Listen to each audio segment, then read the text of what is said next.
an ADIS, and there was a huge food security or food safety event, and then there was not food safety. So to have a tech event and have the tech fail feels somehow Murphy's Law. Murphy's Law is. It was a power fluctuation, actually. All right, are we live? I can hear myself coming back, but.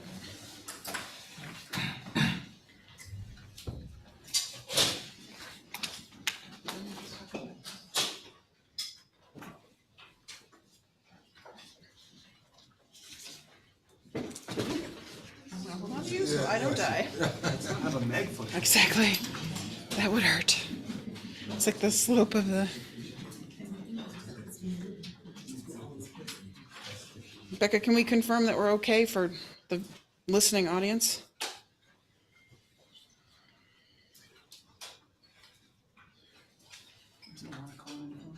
I honestly don't know. All right, we are live. Ladies and gentlemen, thank you for joining us this evening. My name is Meg Riggs. I'm the Public Affairs Officer here at the U.S. Embassy in Zimbabwe. It is my great honor to welcome everybody who is here in person as well as those who are watching virtually. This is a reminder, this is on the record, because the world is watching virtually, and this is on YouTube and on Facebook Live as we have this conversation. You are the selected few who get to be in the room and engage directly with our special speaker today, who will be traveling to Zimbabwe shortly to have more in-person meetings. So go through this evening with that in mind. I have the pleasure of introducing our Deputy Chief of Mission, Alex Avelamont, who he and I didn't realize this until tonight, both joined the U.S. Foreign Service in 2000, so we both kind of go back to the same time. He has served all over the world, including 2 tours in Afghanistan.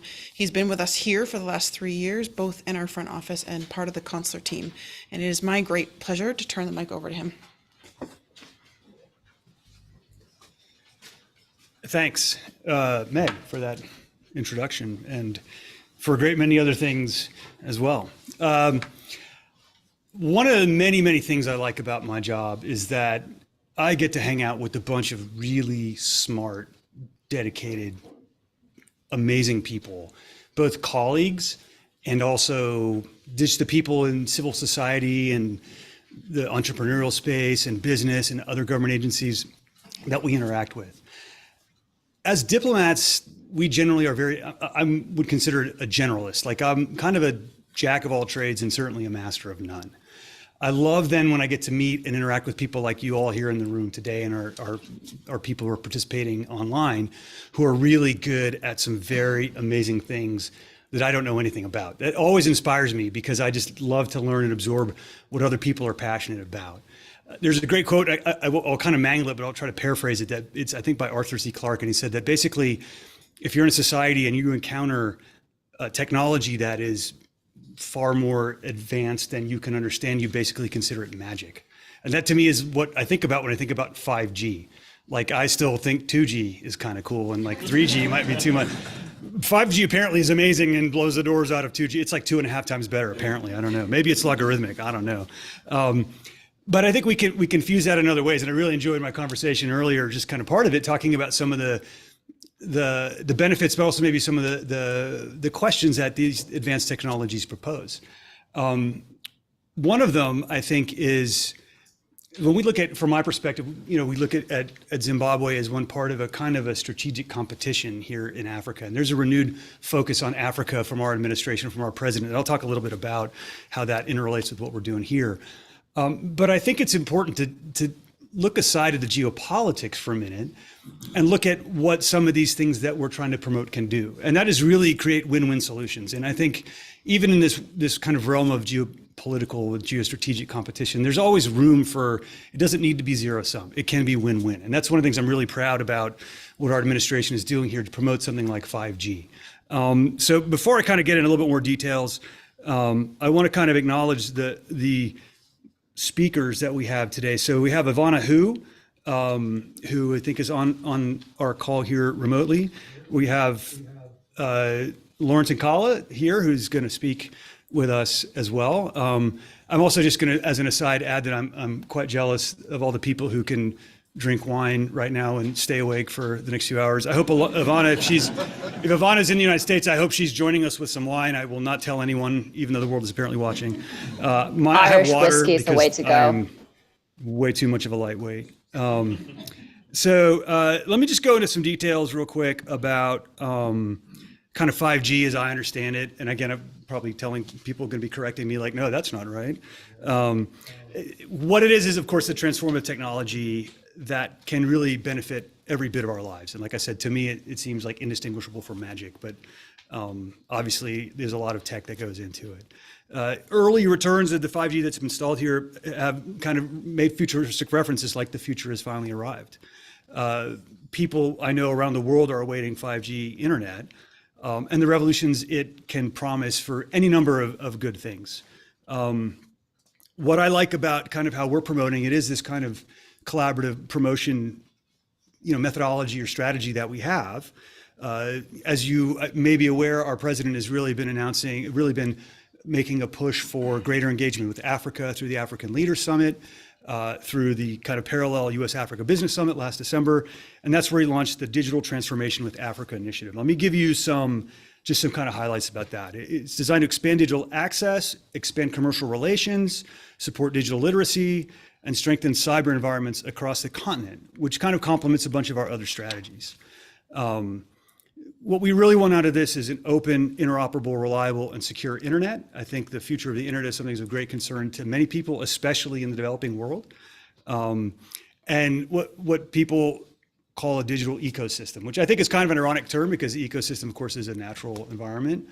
But I'm also a fan of science fiction, and I read all the cyberpunk novels where you have this crazy ecosystem. So, but to advance that in a way that, again, we can do this without harming our own interests. In fact, one of the key American strategic interests in the world is the promotion of liberal values, including liberal commercial values, and the idea that this kind of rising tide lifts all boats, that we can, through the act of commerce between multiple countries and individuals, make everybody's life better. And we have,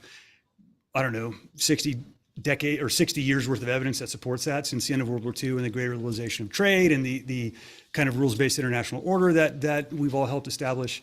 And that's kind of what we're getting at, because we can do well and do good. We can do right by each other. We can expand all this wonderful technology and makes people's lives much easier.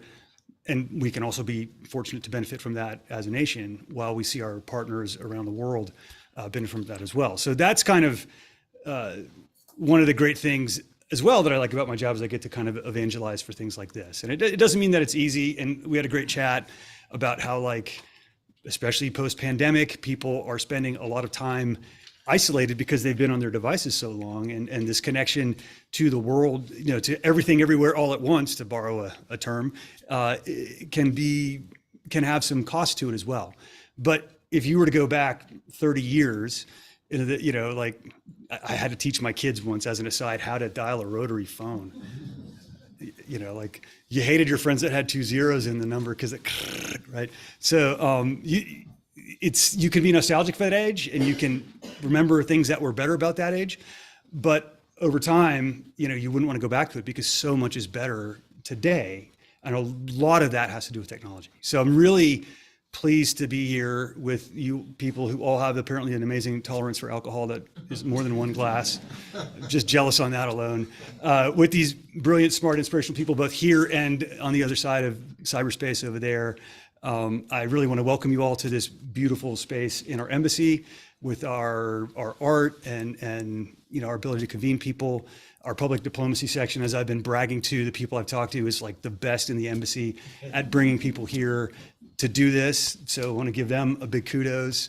When the PD section writes remarks for me, Buto wrote some remarks for me one day, and I was like, yeah, whatever, I don't need those. So I've done my best to adhere to the remarks so that they don't think I'm ignoring them. But no, I want to give big kudos to our PD team. And I know we have other colleagues kind of sprinkled out throughout the event here. So please pull them aside and engage in conversation. And I just want to thank everybody for coming. And at that, I'm going to sit down and finish my water and try to stay, it's actually vodka, but no, just kidding. Thank you.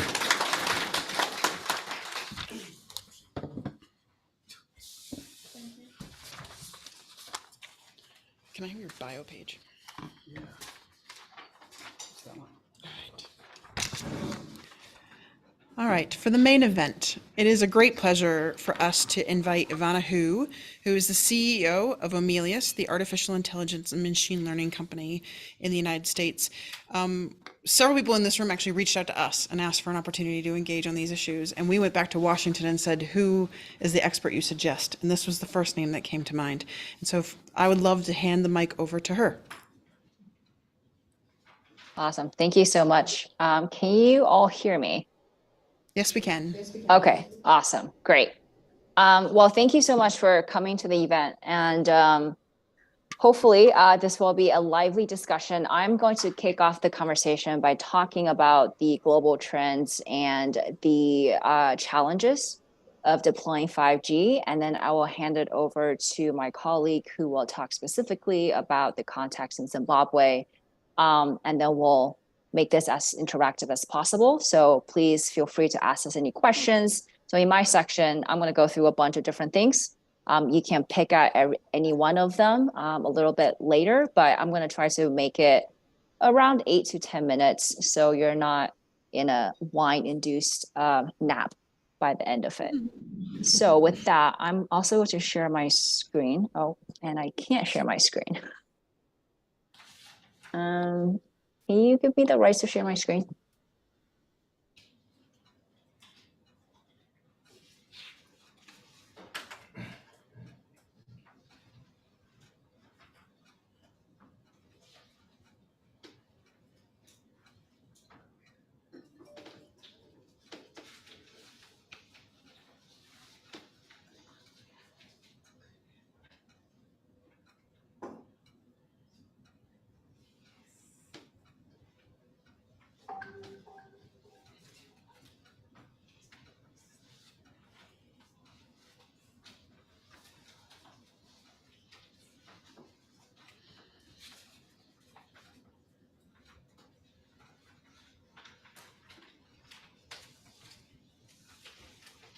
I'm not sure if someone's currently working on giving me the authority to share my screen.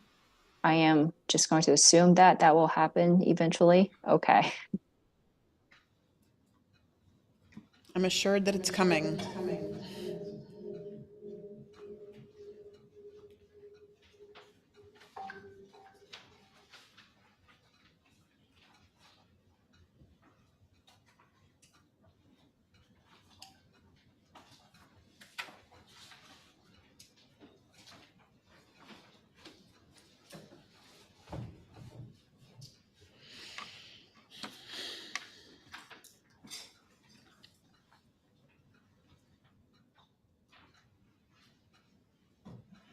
We spent hours today working on the tech.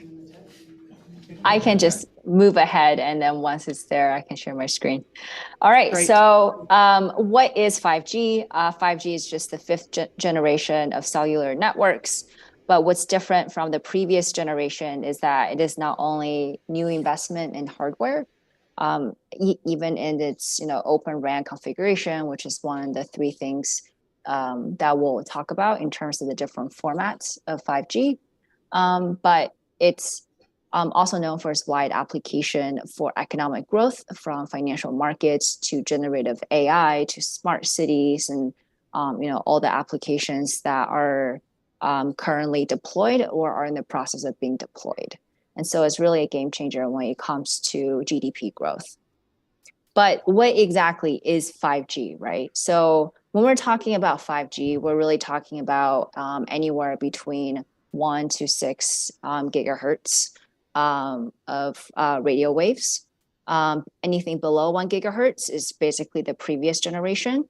And then between 1 and 6, this is where showing my screen will be kind of helpful. It's really hard I think you should be able to do that now. Okay, sweet. Yes. Awesome. Can you see my screen?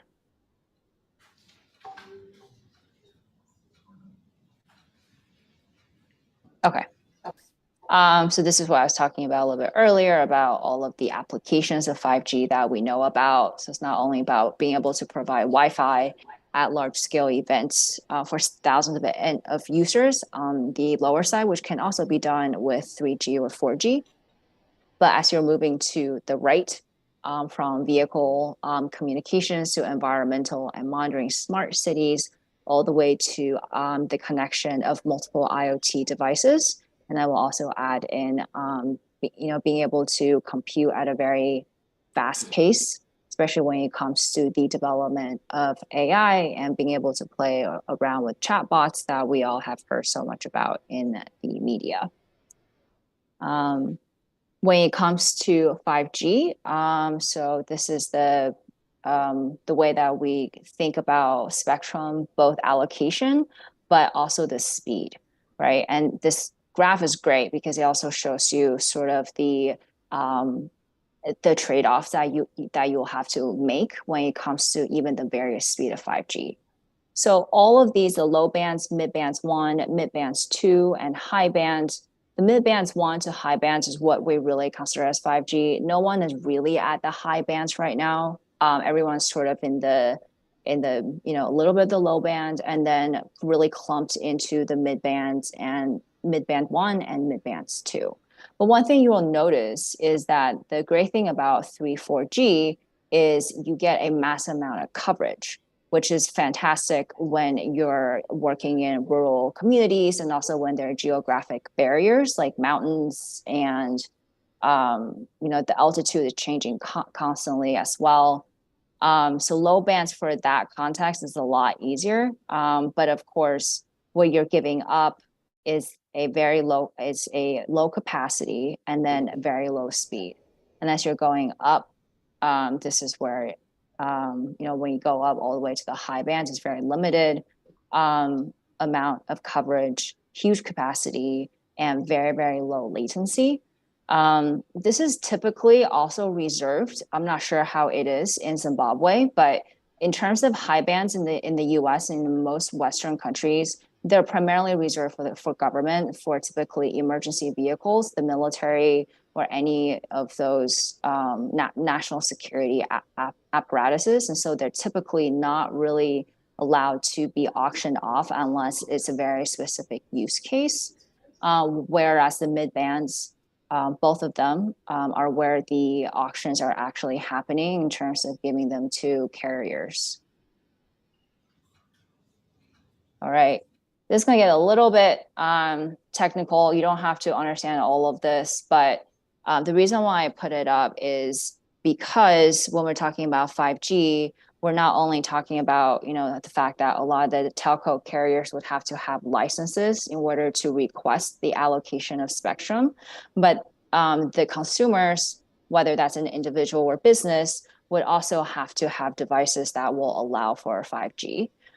Right now, most of the phones post 2020 have the ability to actually have the ability to use 5G, but there are definitely phones still out there that will not allow you to be on 5G.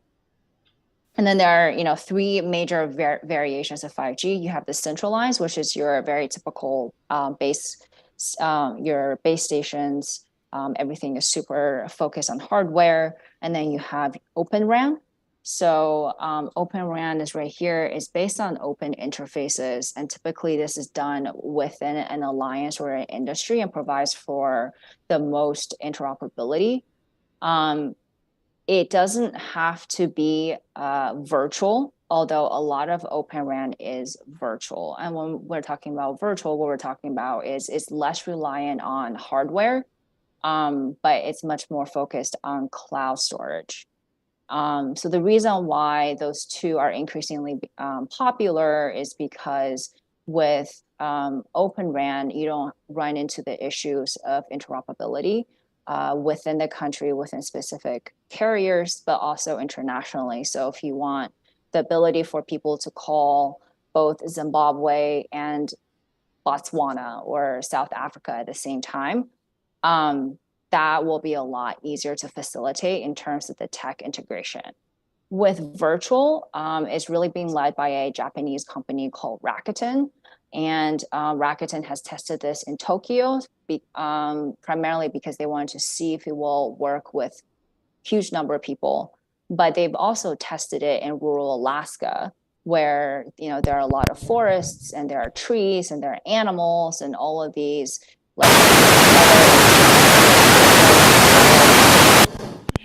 And virtual RAN still worked really well for 5G. And one of the reasons why, and the primary reason why people started exploring other options to the very centralized traditional model of integration is basically because 5G is really expensive, right? I believe there are 22 base towers right now in Zimbabwe, but they're very, very expensive. They're hard to pay off. And we can talk about that a little bit later, but the other issue too is vendor lock-in. Because you're so reliant on hardware, the hardware would also have to be compatible. And so if you start with Ericsson or if you start with Huawei, you're basically locked into those vendors for everything else. And that it's just really hard from a business perspective to be like, oh yeah, once they know that they have a monopoly, are they going to gouge prices in the future? Or are they just going to decrease services for you in 2 to 3 years because they know that you can't really go anywhere else?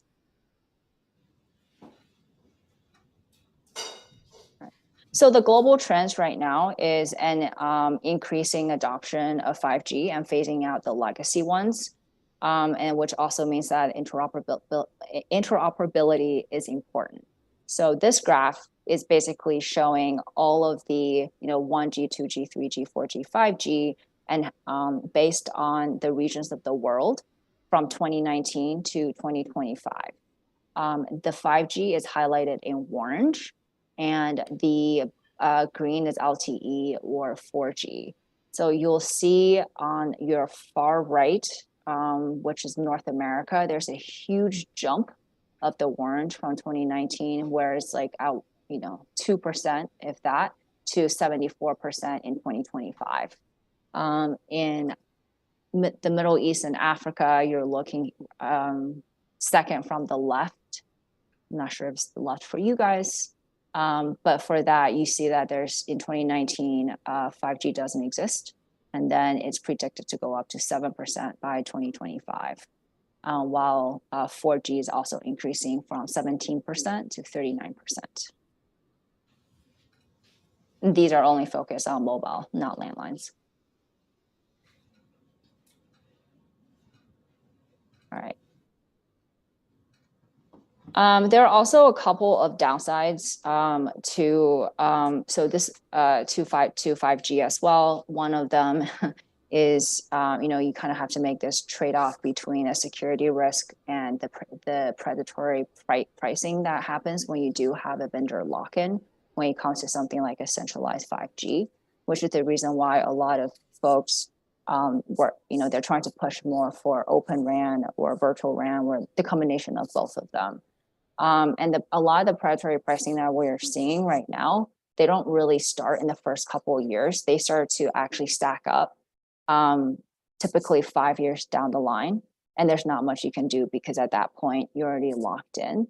And there's also a security concern of, if there is a security concern with one piece of the hardware, even if you decide that you're going to switch over to a virtual RAN configuration later, can you stack your secure cloud or software or hardware on top of that? What does that actually mean? That's something that we're still trying to figure out as a 5G community, because not everyone has the money to do something called rip and replace, which is something that the US did about 2-3 years ago, I believe, which the Senate essentially gave telcos about $1 billion to rip out all the Huawei gear and then replace them with what they consider as trusted vendors. Other downsides to 5G, just to consider, is that it does increase the digital divide, especially because 5G tends to occur in urban areas. That means that you're leaving out the rural communities, and increasingly as social services are becoming online, what does that actually say about the people who can't really access that high speed that's needed to fill out certain paperwork or to apply for things online? And also now that everything is becoming an algorithm, if they're not counted in the training data set, then what does that actually mean for community inclusion as well? There's a lot of disinformation around 5G as well. In the UK, when COVID started, about 20 some cell towers got destroyed because people believed that 5G caused both COVID and cancer. The cancer one has been lingering for a lot longer than COVID, but that's something to also think about is how do we actually educate the public about what 5G is? Because a lot of people, the way they think about it is, oh, 5G is high-speed microwave, and microwaves cause, it's radiation, and so that causes a bunch of other diseases. So how do we actually go into a lot of the rural places where these attacks are happening and making sure that they're also, they're knowledgeable and they understand the facts around 5G? I'm going to stop there. I know I mentioned a bunch of things. Feel free to ask me questions on any of the topics I raised or topics I have not talked about. Thank you so much, Ivanahu. All right, I'm going to turn to our second speaker. We always try to have an American and then a Zimbabwean whenever we do these things. We have with us tonight Lawrence Nikala. He is an engineer and a telecommunications professional with extensive 28 years of experience in ICTs. He is currently the acting managing director for Tel1, and prior to that, he was the chief operating officer responsible for providing strategic leadership and the delivery of infrastructure, technology, and innovation solutions for a commercial function business. I'm going to turn the mic over to you. Come on.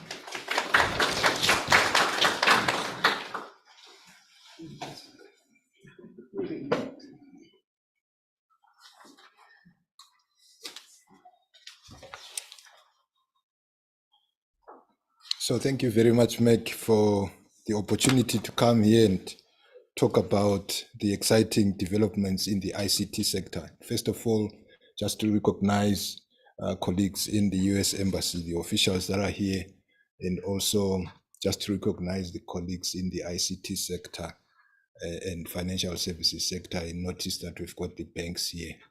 And a special recognition to the former MD of Tel1, my boss was here.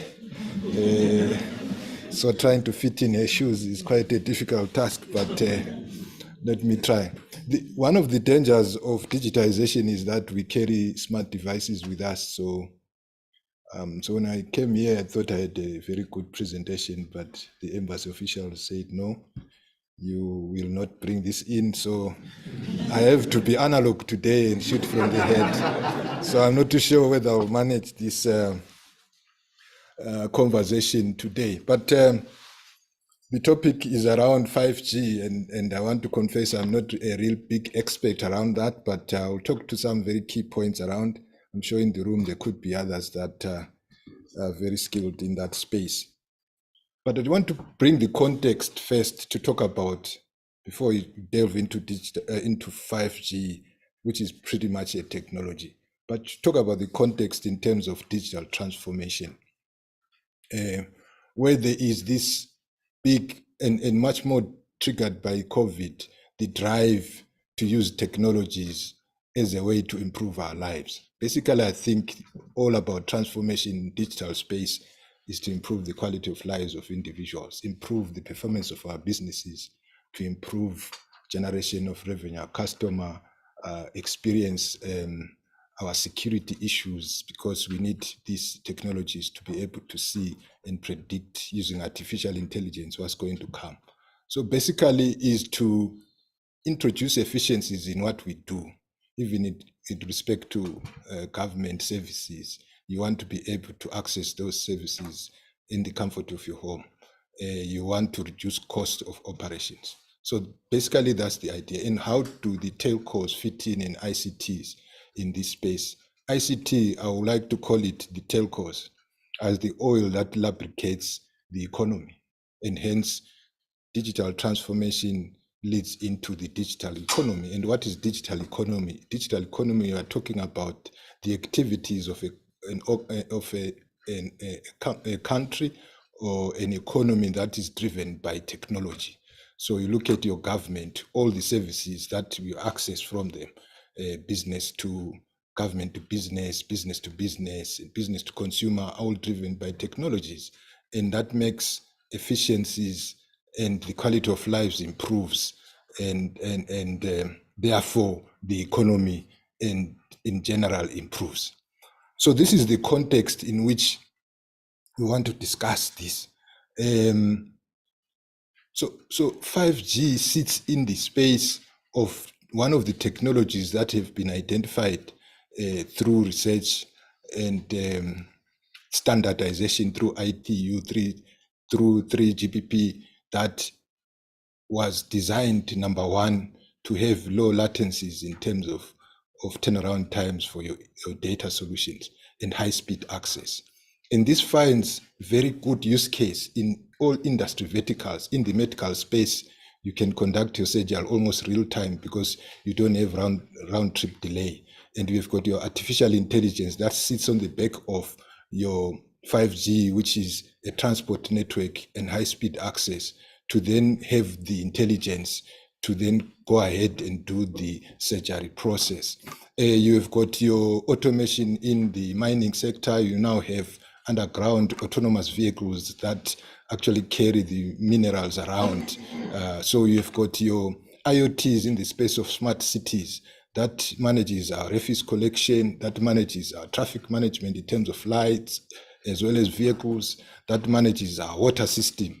So all that is part of the transformation that uses IoTs, artificial intelligence, and cloudification in terms of housing the intelligent solutions that drive the business. So this is the context in which we are. There would be other generations beyond 5G and 6G now. People are talking about that in terms of development that brings in all host of advantages. So coming back to Zimbabwe, specifically talking about 5G and what is the landscape like.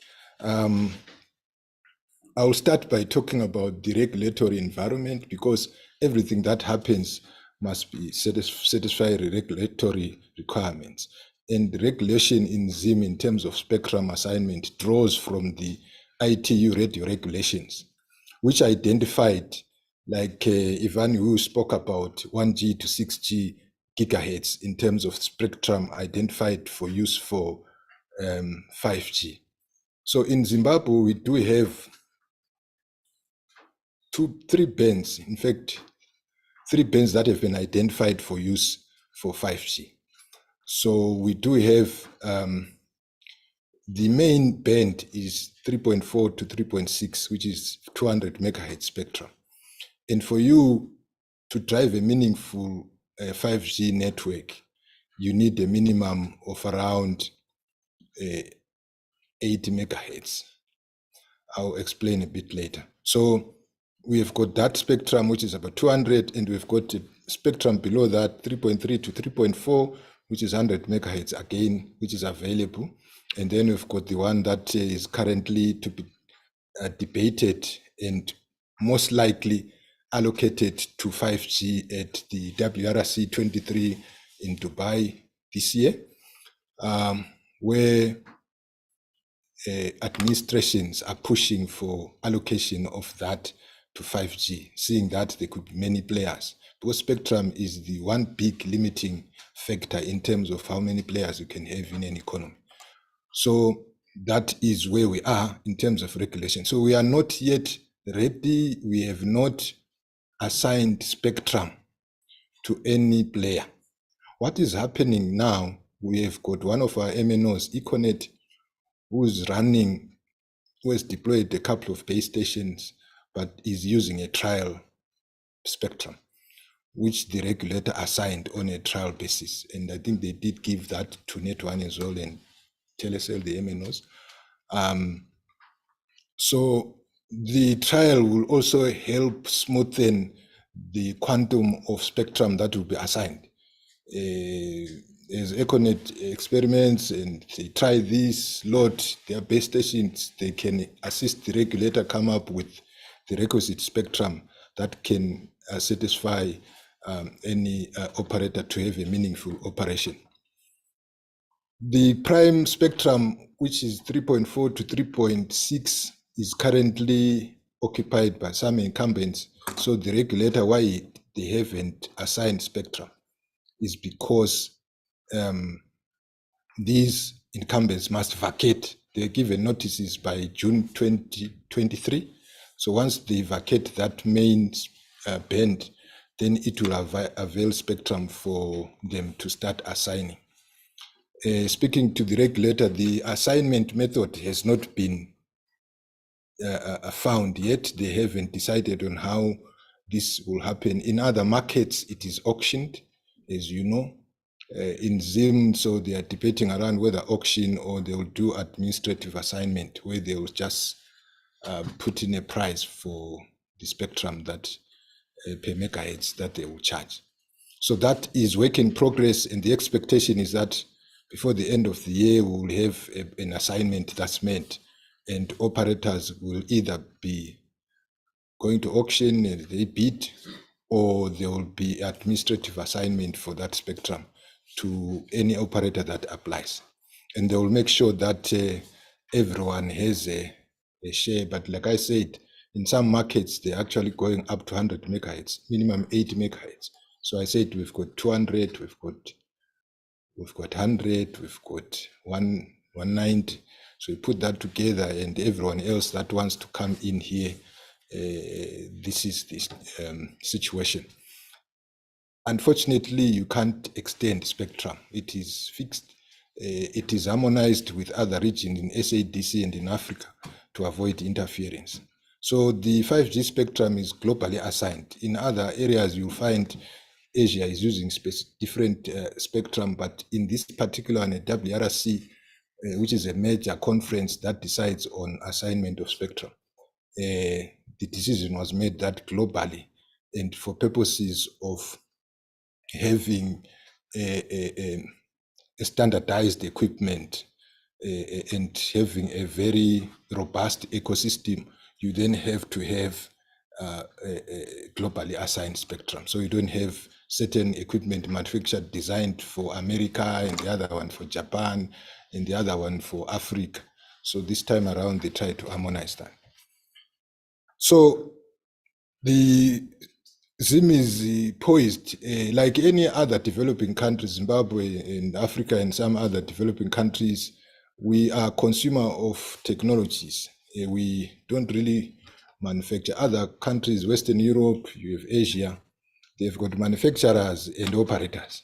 So in our side of the country, so we've got players that consume technologies, and we tend to lag behind for reasons of having to be assured that the risk issues have been addressed, because our pockets are not that deep. So you want to make sure that the technology has matured. One of the biggest issues in Africa is the device ecosystem.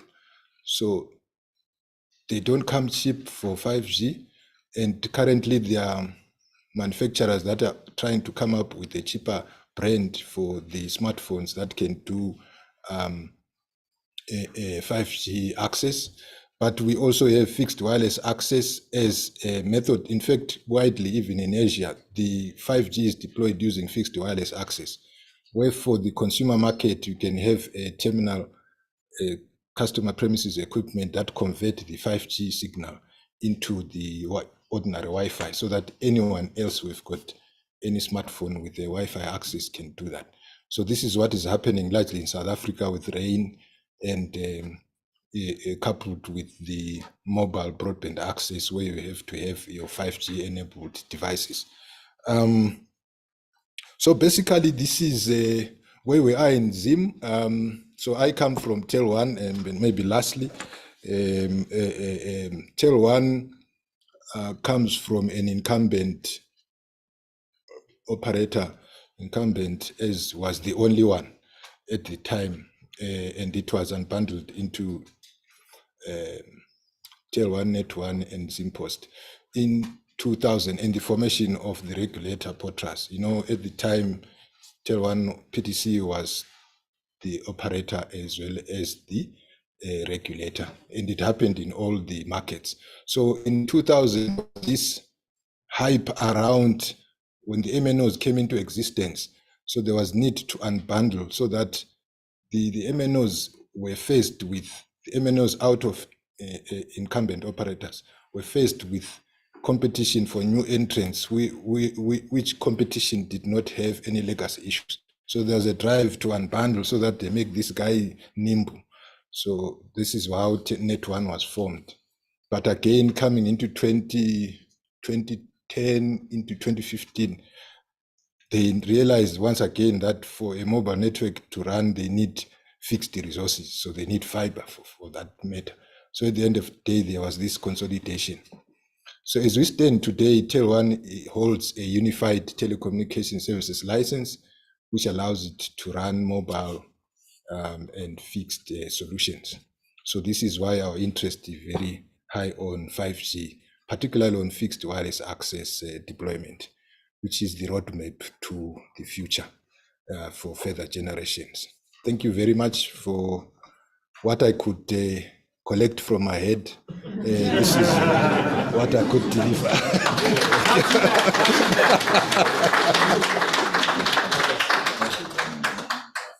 I think we'll all agree he was incredibly persuasive, and I think you know your craft is what comes across. And sometimes just writing the speech, having it shaped in your mind, and then you're able to deliver those points more fluidly in a natural way. All right, questions for this evening. If people are slow, I have one, but I would rather it come from all of you. Introduce yourself. We've got a mic as well, yes? Becca, we've got a mic on that end. It's coming. All right, it's coming. There we go.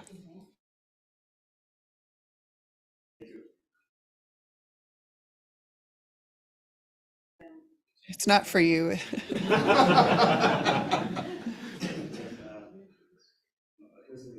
Speaker, like 5G is fairly new phenomenon, and just want to understand, have there been any studies that can actually verify whether or not there's a link between GDP growth and 5G deployment?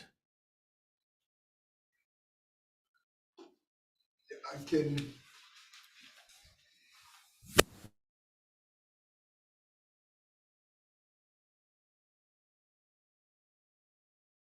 Between now and end of the year. So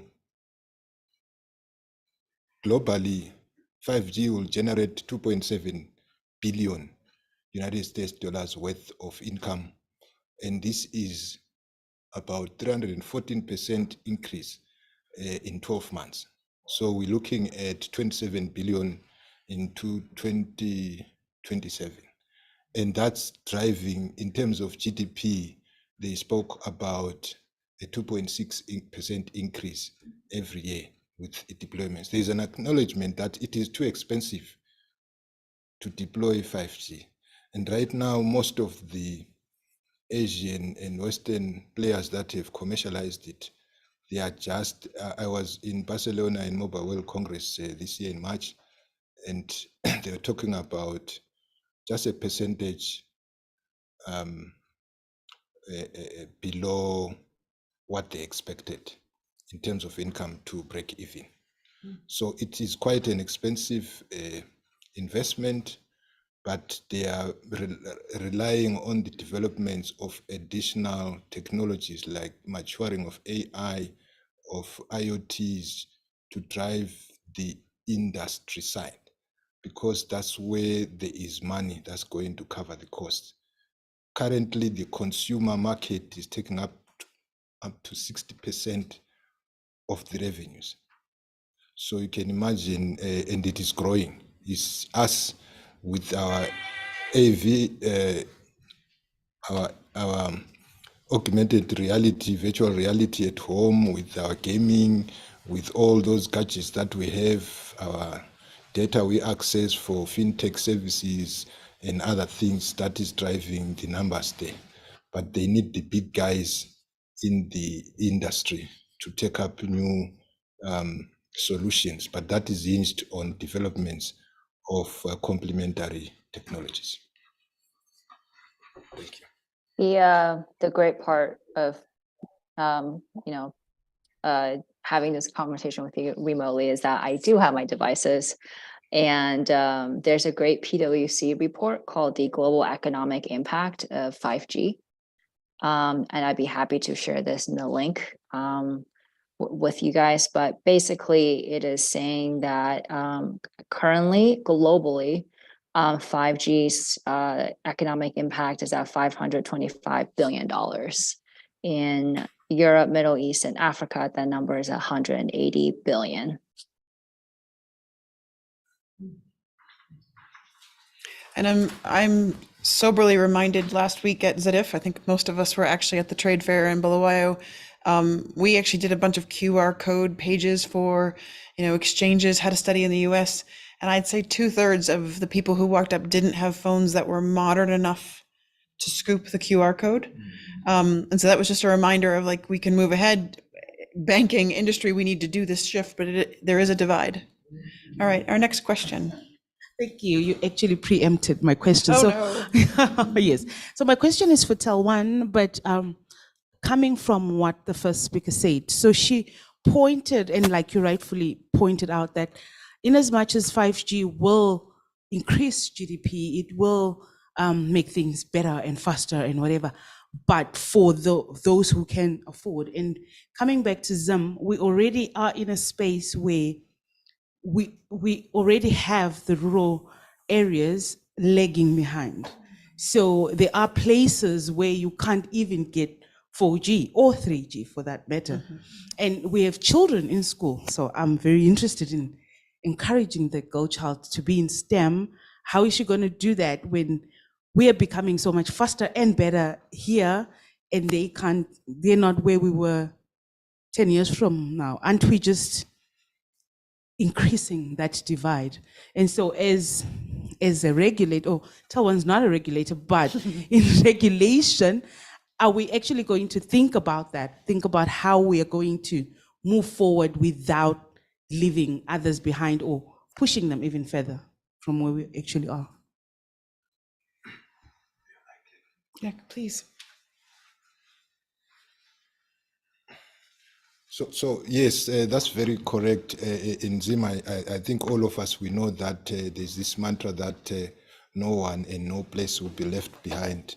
And in 5G, according to the regulator, there is already an assignment of a sub 1 gigahertz per second spectrum. Speaking to the regulator, they are working on trying to avail the 700 megahertz spectrum, which will then be used. It gives a wider coverage in the rural. So with one base station deployed, it will cover a wider community. Funding is one of the greatest problems that bedevil not only Zim, but typically all developing countries. But I'm happy to report that the regulator has some funding that they have from a Universal Services Fund that they use to deploy solutions that cater for the rural community. We do appreciate the work that they've done now with the computers, and all players, MNOs, including Tel1, have provided connectivity to those centers. But the bigger picture is the 5G spectrum below 1 gigahertz that the regulator is going to assign, and also the program to roll out towers in the rural community that then will be used to deploy other generations of mobile communication, including 5G. So we believe that will be covered as we roll out 5G also into the rural communities. Thank you.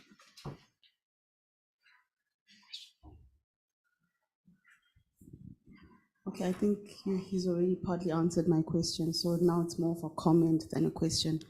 I think about 5 years ago, I saw a presentation done by someone at Singularity University, where they mapped out, the fact that any new technology or breakthrough innovation will become cheaper to scale over the years. And this is in retrospect, looking at maybe just anything you can think of, like the iPhone or anything else that's sort of come up over the years.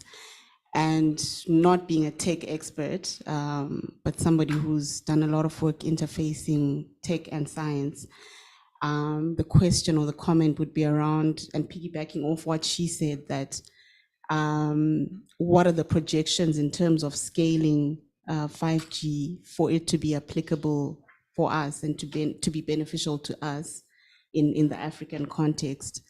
And maybe a lot more effort needs to be put into looking into how we can actually deploy it and scale it at an affordable sort of cost and rate for, you know, for all these countries. Because I saw even with Ivana's projections on where we'll be as a continent in terms of adoption of 5G by 2025, it's very low compared to sort of the US and elsewhere. And these are sort of the things we need to be looking at to say, why are we looking at it and saying maybe in the next 5 to 10 years it's not going to be, it's still going to be expensive. Why is it still going to be expensive? And yeah, with technology developing the way it is, I guess that question might only be answered in the next 5 to 10 years. Yeah. I'm curious Ivana, if there's examples or experiences that you've seen in other parts of the world that could be applicable here. I hate learning a lesson someone else already learned. Yeah, that's a great question. I think there are some other countries in the Middle East and Africa where the telcos are being more, I guess, active in the value add services that they're providing, and not only teaching and educating people about 5G, but also allowing certain apps to be on their 5G network for free. These tend to be where you're enrolling your kids into schools and paying for school fees, and that would be connected to, you know, their mobile payment system that people are using. There are also a bunch of fintech tools that they have made available at 5G speed. However, it so goes back to the question of you still need a device that is able to take 5G. And that is unfortunately still pretty rare. There are some nonprofits out there that are trying to like subsidize the costs of 5G devices. But that's not, you know, like I'm just being totally frank, like that doesn't sound as great as I'm helping a bunch of people get access to water, which is a lot more essential.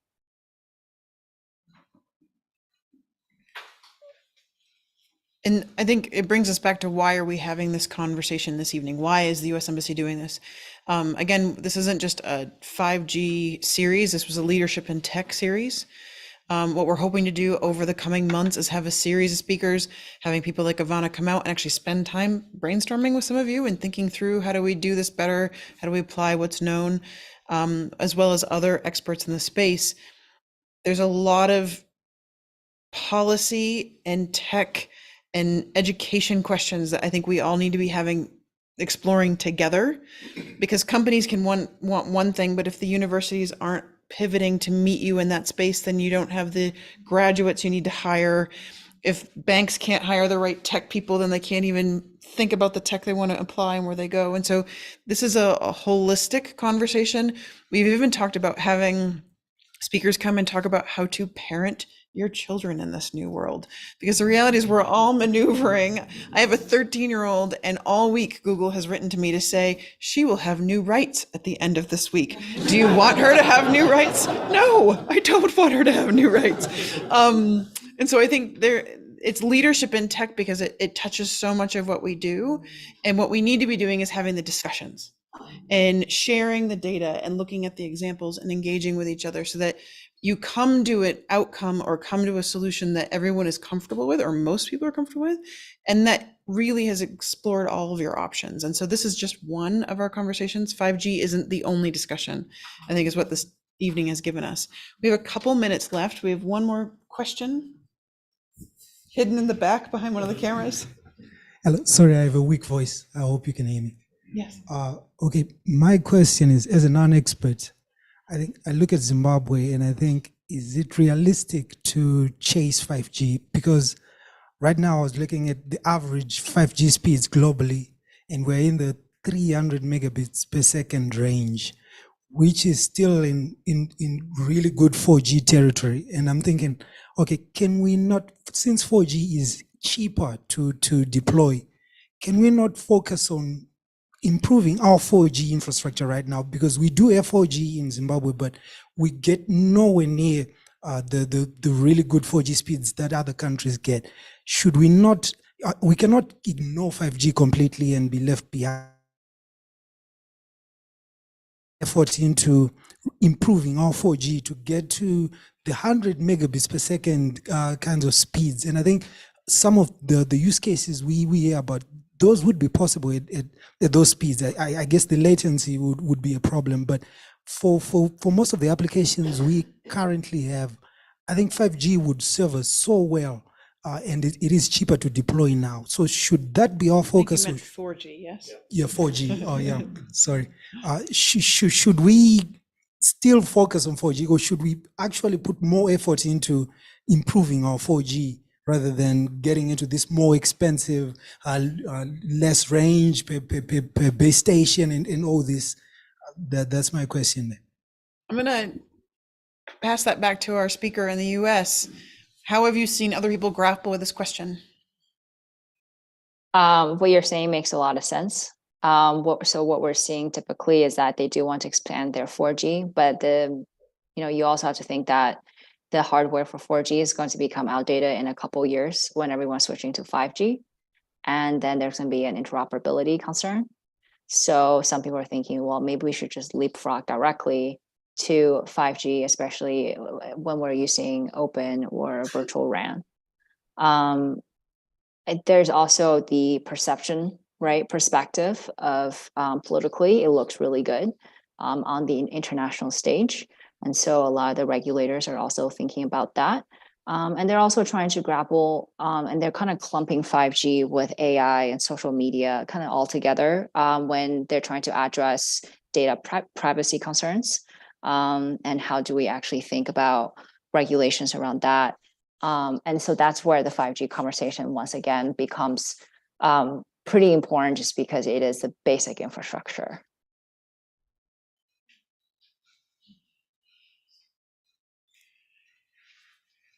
Who has not gotten to ask a question? I think over here. I see Ree asks, but Thank you very much. I'm into financial inclusion, and connectivity is at the core of what we do. And what I've realized is the 5G networks are mostly confined to urban areas. And will it really drive financial inclusion going into the future, maybe the next 3 to 5 years?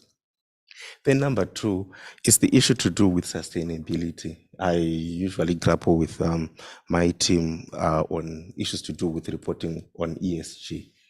How is the 5G, how are the 5G networks going to impact issues to do with power consumption and the effect on the environment? I'd love to hear there's some bankers in this room. I'd love to hear some answers from within the room. Come on, Stanbeck. Come on, CBZ. I know. Yeah, exactly. The bank wasn't supposed to ask that.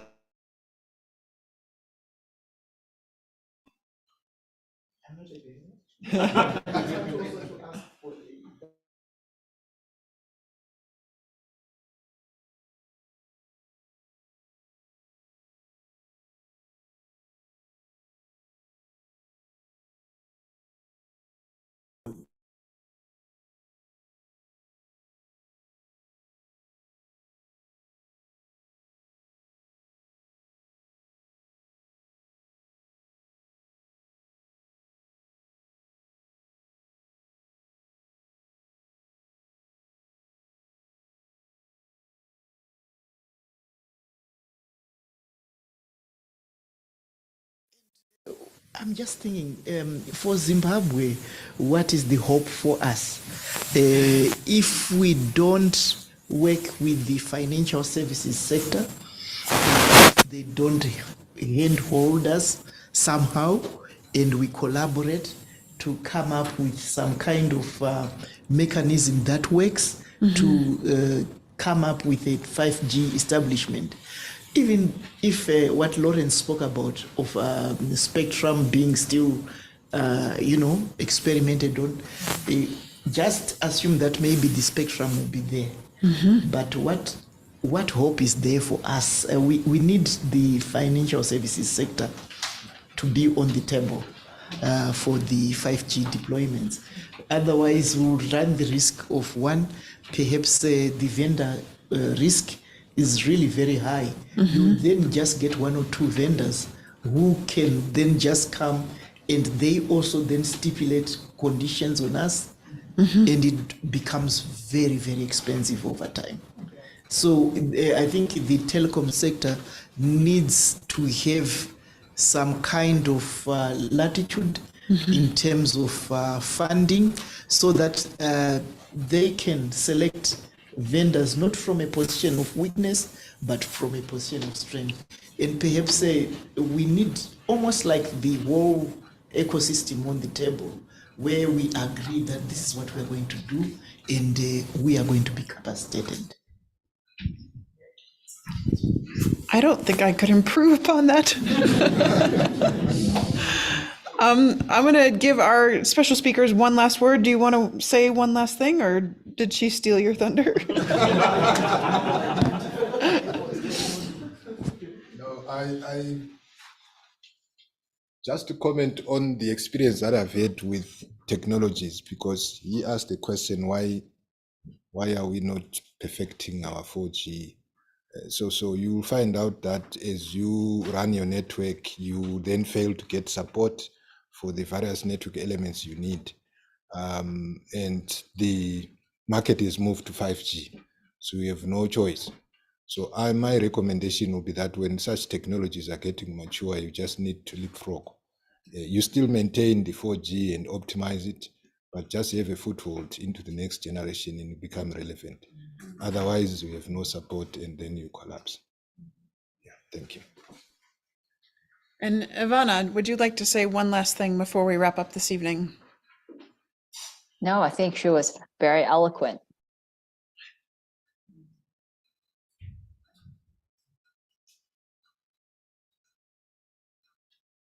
Oh, I'm good. Awesome. Well, ladies and gentlemen, both virtual and present this evening, thank you so much for joining us for our first in the series for Leadership in Tech. We love the conversation that has started this evening. Again, this is a conversation. It wasn't meant to tell you what to do. It was to get people thinking and talking and exploring their options. And we hope that we're a trusted partner in this conversation. So thank you all very much. Good night and good luck.